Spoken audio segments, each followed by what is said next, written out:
So to continue with our discussion of sculpting brushes, let's take a look at a few more options. First, I'm going to take the undo slider here and go back a few steps before my shape got too distorted. Maybe something like that. And I'll subdivide the model, let's say 4 times. Let's do one more time. 5 times. So we're 144,000. Believe it or not, that's not terribly much in ZBrush terms. I'm going to switch my brush back to the standard brush here. Lower the draw size, and I'm going to draw a stroke along the surface. So you can see the way that the standard brush works, if you look at the profile here, it's essentially pulling out the points of the surface, but it's pulling them out based on an algorithm known as the brush's base type. I'm going to turn on the perspective button here so that we get a little bit more of a perspective distortion. It looks a little bit more natural. This button simply toggles between perspective and orthographic view. One thing I like to point out in terms of navigation that you'll start to see me do fairly frequently is that if you want to rotate to a side view, for instance, I'm going to switch perspective off for a second just to demonstrate this. If I start dragging on the canvas and then I hold the shift key after I start dragging, the model will snap to the closest orthographic view. So I start to drag and then I hold the shift key to snap the model in place. Let's go back to a view like this and turn on perspective, known as its base type. If we go down to the lowest subdivision level, turn our polyframe back on. If you can imagine that there's a small line pointing out straight from the center of this plane, pointing in the direction that the face is facing, that is known as its normal. So each face has its own normal. So the normal for this particular face kind of faces that way, this one goes up that way. Think of the normal direction as where the face or where the vertices are pointing. So as I draw the standard brush, it's kind of looking at all the points that fit within the brush radius and averaging their direction and pulling out along that direction. So if I go to the highest subdivision level, the result is a stroke like this. This is very different from some of the other brushes. So for instance, if I open the brush palette and I choose the inflate brush, I get kind of a different, slightly different type of stroke, but you can see there's a little bit of pinching right here. In this case, the inflate brush, if I increase the Z intensity, it's more obvious. Instead of using an average, each point is pulled out based on its own normal direction. So you get more of a blobbing kind of look to it. And where the strokes overlap, you'll start to see them kind of squished together. So that's the inflate brush versus the standard brush. Now each brush has its own base type or its own algorithm. For the inflate brush, the base type is inflate. For the standard brush, the base type is standard. That seems fairly obvious. For the clay brush, the base type is clay. For the clay brush, the algorithm causes the brush to pull out the surface that is most indented first before affecting the rest of the surface. So you get this action that's kind of like filling in these portions of the surface here. And it's a very organic and intuitive type of brush. But the base type for clay is clay. Again, not terribly surprising. But as we start to look at some of the other brushes, you'll notice that, for instance, the trim dynamic brush also has the base type of clay. So it is a variation of this base type. In this case, it's pushing the surface down. So when you're looking at brushes and you're trying to understand what they do, the first place to look is to hover over the brush and look at its base type. Now, as far as the other options in the brush, essentially each brush is kind of a variation of about 10 or 12 different base types. So there's really only 10 or 12 base types of brushes within ZBrush, and all these presets here are simply variations on those base types.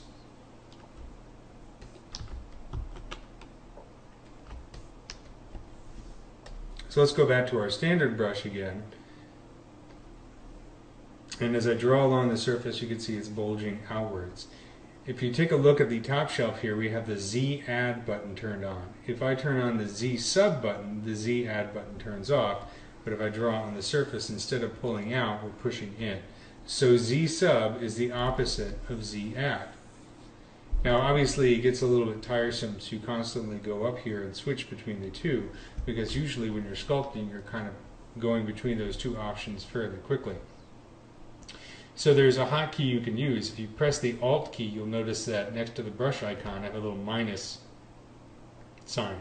That's telling me that the brush is in Z subtract mode while I'm holding the Alt key.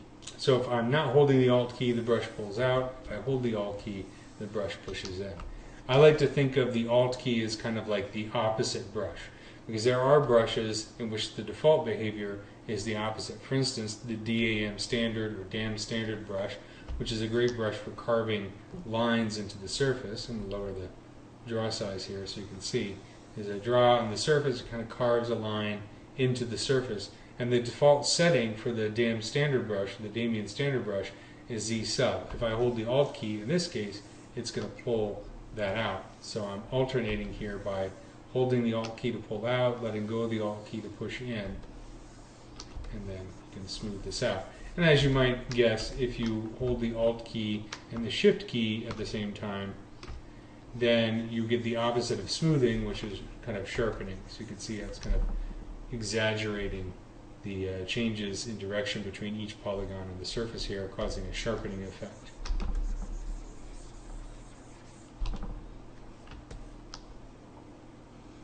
I'm going to go back and undo history. So each brush in here also has its own setting for Z add and Z sub, as well as Z intensity. You'll notice the trim dynamic brush that I was using before, which kind of flattens parts of the surface, is set to Z sub default by default, which is why it's pressing into the bacterium, unlike the clay brush, which by default pushes out.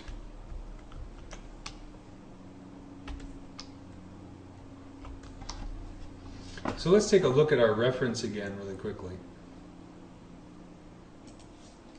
So looking at reference of Salmonella bacterium, we can see that we have this kind of classic lumpy surface to the bacterial membrane right here.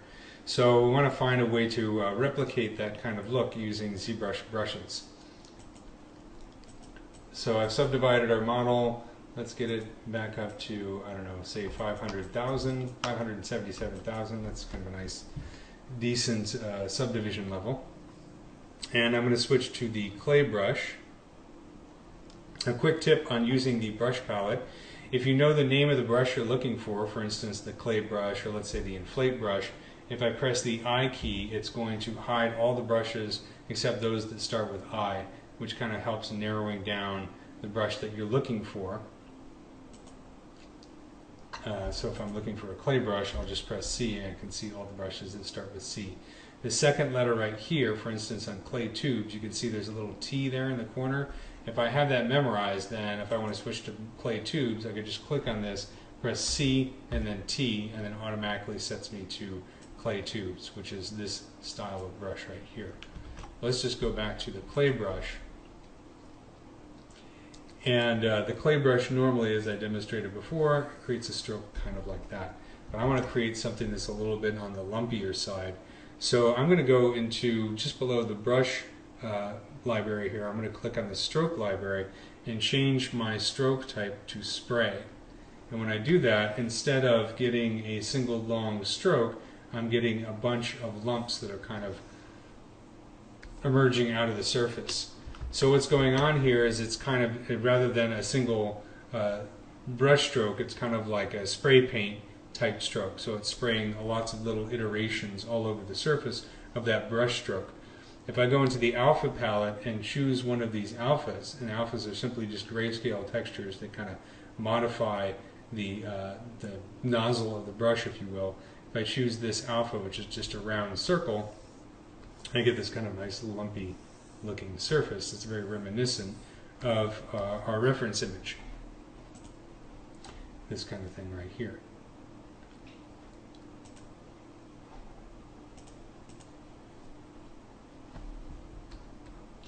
So I can cover the surface with those types of brush strokes. Now there's a couple things that I wanted to point out with regards to our surface. Let's turn off perspective here for a second. If you take a look at the end here, you can see this little stretched part. You can see these little stretch marks, and that is created by the topology of our surface. The way this sphere ender, the original sphere ender surface works, is essentially all the points are collected into a pole at either end of the surface. And sometimes that can get in the way of the way that the sculpting brushes work. If I take, for instance, let's say I have the Damien standard brush, and I start to draw across the surface here, you can see that I'm getting kind of a little bit of a distortion here.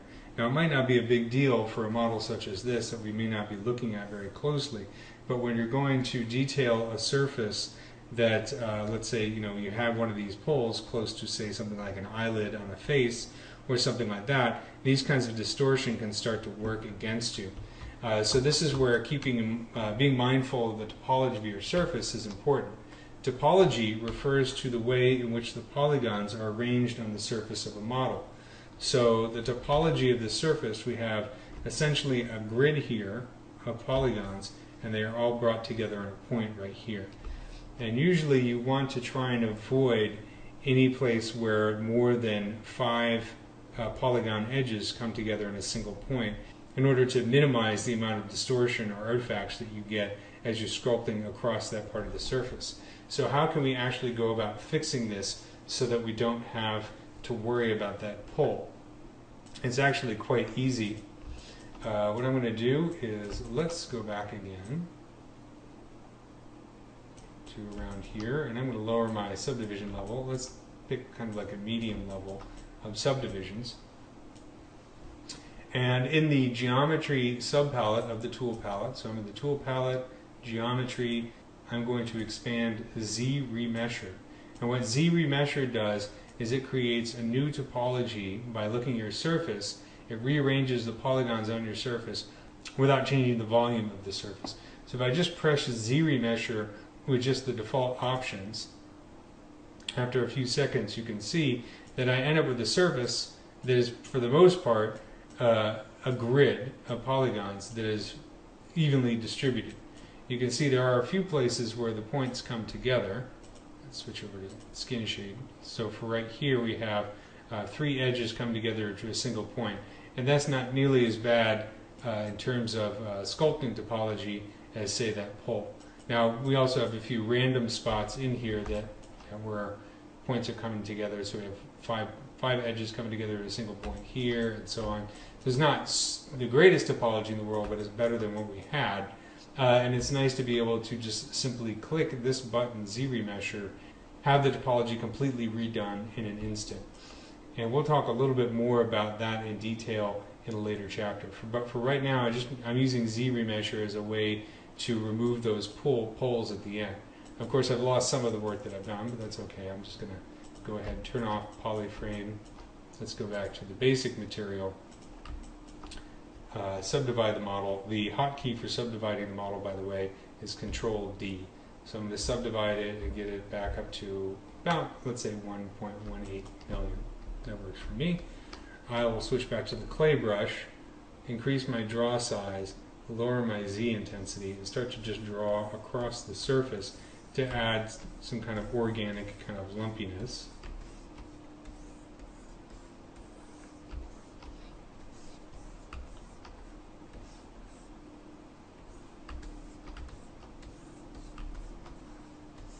To the surface. I'm lowering the draw size, increasing the Z intensity, and I can switch the alpha to, say, alpha 13 to get this type of stroke. So you can see it's very different from the earlier stroke, even though the brush for the most part is the same. So by changing the stroke type and by changing the alpha type, you can actually get a lot of variations out of the same type of brush.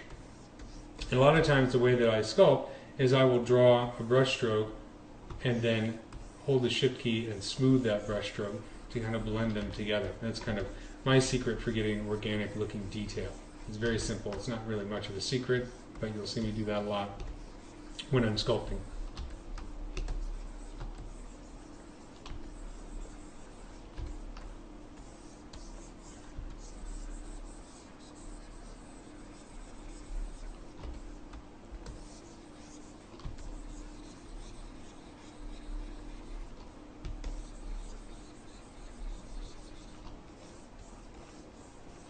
I'm also varying the pressure of the stylus on the tablet, which for this particular brush varies the draw size a little bit. So if I brush lightly, the Z intensity is low, and the size of the marks it's making is very small. If I increase the pressure, then I get a much stronger brush stroke, and you'll also notice that the size is a little bit larger. So by varying that, I get a nice bit of variation in the brush strokes that I'm creating.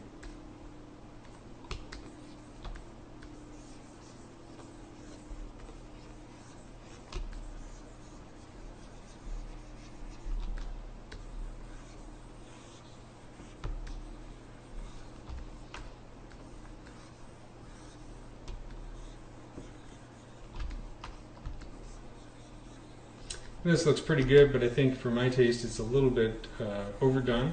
So I'm going to move the SDiv slider down a couple subdivision levels, down to 3, and I'll just use the smooth brush to kind of smooth out some of these parts to create more, just to knock back some of that detail.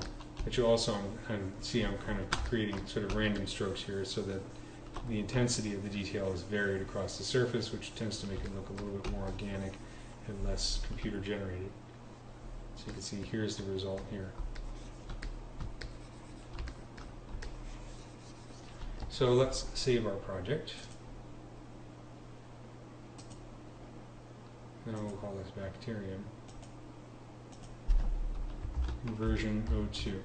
It's very important to frequently save your projects and save iterations because ZBrush will crash and you will lose your work, and files do often get corrupted, just like with any piece of software, and there's nothing worse than losing a lot of work you've done because you didn't save iterations. If you save an iteration, then you always have one to go back to before something went wrong with the file, and that will save yourself a lot of headaches. So please remember to do that. I wanted to talk a little bit about masking brush strokes. And what masking does is it protects part of the surface from any brush strokes that you might apply. It's a similar concept to creating masks in Photoshop, except it works on a 3D surface as opposed to a 2D image. To create a mask, you can hold the Control key and then drag from a blank part of the canvas over your model. This creates a little square that when I release it, we can see a darkened part of the surface. If I draw a brush stroke across this darkened part of the surface, you can see that the dark parts are protected from any changes made by the brush stroke. I'm going to undo that with Control Z and show you a few more options with masking. If I want to blur the edge of that mask, I can hold the Control key and tap on the surface. Every time I Control tap on the surface, it blurs that edge a little bit more, so I get a smoother transition between the unmasked portion and the masked portion. If I want to invert the mask, I'll hold the Control key and just tap on the canvas, and that reverses the masking on the surface. So every time I Control tap on the canvas, it reverses that mask. I can also press Control I, does the same thing. If I want to clear the mask, I can hold the Control key, drag on the canvas, on a blank part of the canvas, and then let go, and that clears the mask. Another way to mask the entire surface, if there is no mask applied and I Control tap on the canvas, then it masks everything. That makes sense because I'm inverting the mask. I'm going from no mask to completely masked. Masking is a really important part of working with ZBrush. It makes creating fine detail and having control over your sculpt a lot easier, and there's a lot of options for masking. If I go in the tool palette down to the masking subpalette, you can see there are buttons that perform the same functions that I just demonstrated. In other words, we can invert the mask, we can clear the mask, we can mask everything, and we can clear the mask here and draw a mask over here. We can blur the mask. We can also grow the mask. Let's do this in a lower subdivision level so it's a little bit easier to see what's going on. So I just moved the subdivision slider down to level 2. I'll draw a mask and then I will grow the mask. You see it's growing across the surface, and I can also shrink the mask. And I can sharpen the mask. and I'll control drag to clear the mask again. Some of the other options that I like to use are found in the lower part of the masking palette. And let's take a look at mask by cavity. If I press the mask by cavity button, what ZBrush does is it creates a mask on all the recessed parts of the surface. Now if I draw over the surface, and I'm just going to take, say, the inflate brush to demonstrate this. If I draw over the surface, it really, let's lower the Z intensity, that's a little bit too strong. You can see how it kind of pulls out the surface, the unmasked portions of the surface, and then I can use the smooth brush to kind of smooth that out. So you start to create a little slightly more interesting detail than kind of these little blobs that I've drawn on the surface. You can hide the mask. If I turn off the View Mask button, the mask is still applied, it's just hidden. So as I draw across the surface, you can see the parts of the unmasked portions are being inflated. The masked portions are being protected, even though you can't see the mask. Now this can sometimes present a problem, because it is possible to apply a mask to a surface and kind of forget that you have a mask on the surface, or something like that. And if the View Mask button is off, you might not realize this. So sometimes as you're sculpting, you'll find that the brush is behaving in a weird manner. Now there's a lot of different reasons why that might be happening. One of the first things that I check when I feel like my brush is behaving in a strange way is I try and see if there's a mask applied. So either I'll go to the masking palette and I'll press this View Mask button, or I'll press Control H. So Control H toggles between viewing the mask and hiding the mask.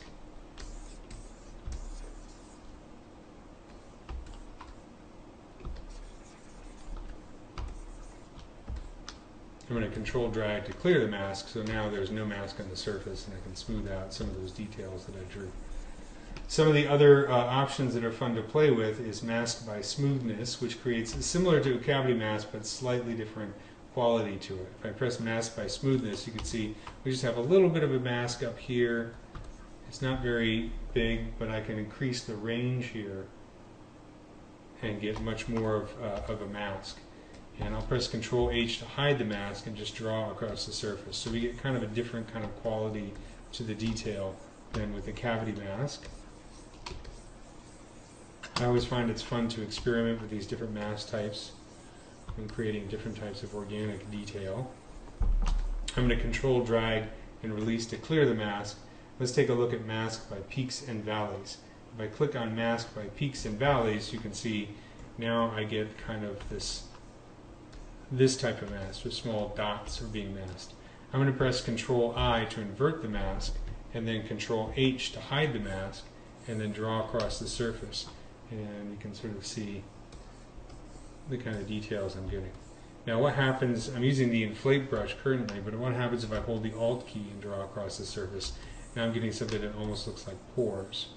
Now I'm going to hold the Shift key and lower the Z intensity and just draw across the surface, alternating holding the Alt key and smoothing, releasing the Alt key to get various different types of detail.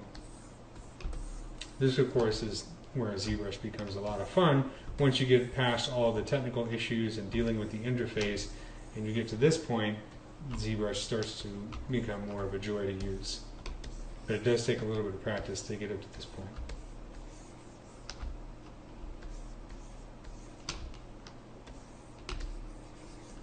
And I'm going to control drag and clear the mask. There are a number of other types of masks in here, as well as options, which we'll talk about in more advanced lessons.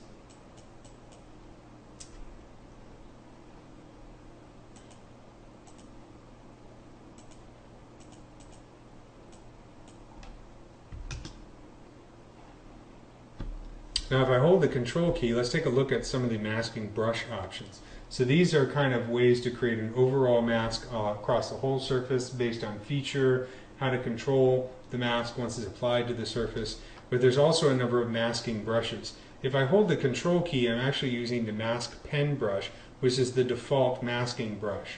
And the way this brush works is fairly simple. If I start dragging on off the surface, it creates a rectangle. If I let go, it applies that mask rectangularly, to the surface, and it goes all the way through the surface. So I'll control drag and release to clear that mask. Now I'm going to hold the control key and draw directly on the surface, and I get a line of masking. If I hold the control key and lower the draw size, then I can change that size of the mask, and I can create kind of strips like this. And I'll increase the Z intensity, and you can see kind of the result of this type of mask. Not really appropriate for this model, but just to sort of demonstrate. Let's go back in time there. On the undo slider, I'm going to hold the control key and I'll open up the brush palette, and what you'll notice is that all of our regular sculpting brushes are hidden, and we're just seeing the masking brushes. So we have the masked pen. We also have mask circle. If I select this, I'm holding the control key. If I, whoops, let's release the control key. I'm going to hold the control key and draw out, and creates a circular mask. If I release this, you can see that the mask goes all the way through the surface. If I select the mask, let's try mask lasso, because that's fairly easy. I'm holding the control key and I can draw out kind of a free-form shape using mask lasso. And if I let go, you can see that that is going all the way through the model. So I'll control drag to release that mask, to erase that mask. We have mask rect, which in this case is very similar to what we were using before, but mask rect, it doesn't really matter if you start dragging off the model or on the model, it's always going to be a rectangle. If I hold the space bar before releasing the brush, I can actually move this mask around the surface. So I can reposition it if I feel like I need more accuracy. I'm going to control drag and release to clear the mask. I'm holding the control key. I'm going to go into the brush palette and take a look at mask curve. So I'm going to draw out on the canvas, and you can see it's creating this line. One side of the line is shaded, the other is dotted. If I release, it's going to mask everything on the shaded side of that line. I'm going to control drag and release to clear that mask. I'm going to hold the control key and draw this out again, but this time I'm going to tap the alt key every once in a while as I'm drawing. And when I do this, it creates curves in the curve. So now I can have something that's a little bit more, now I can have a type of mask that has a bit of a curve in it. I'm going to control drag to clear that mask. If I hold the control key and draw this out, and then double tap the alt key, I can add a hard edge to the curve there, in those points. So you can draw out a curve that has nice round edges to it, and then I can double tap the alt key and create a hard edge. What you don't want to do is you can't really loop this particular brush around on itself, because ZBrush won't understand what you're trying to do and you won't get the result you expect. If you're trying to create something like that, I recommend switching to the mask lasso brush and draw out the mask like this.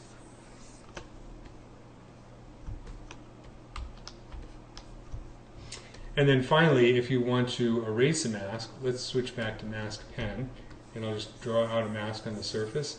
If I want to erase a mask, I'm just going to hold the control key and the alt key at the same time, and that creates a mask eraser. So remember, the alt key is kind of the opposite key, so in this case I'm doing the opposite of drawing a mask, I'm clearing a mask.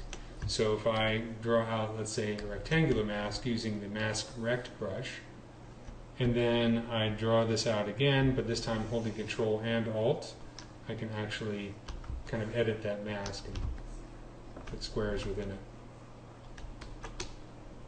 That's the basics of how the mask brush works. I'm going to finish up this section by lowering my subdivision level and just smoothing this out just a little bit so it looks a little bit more natural.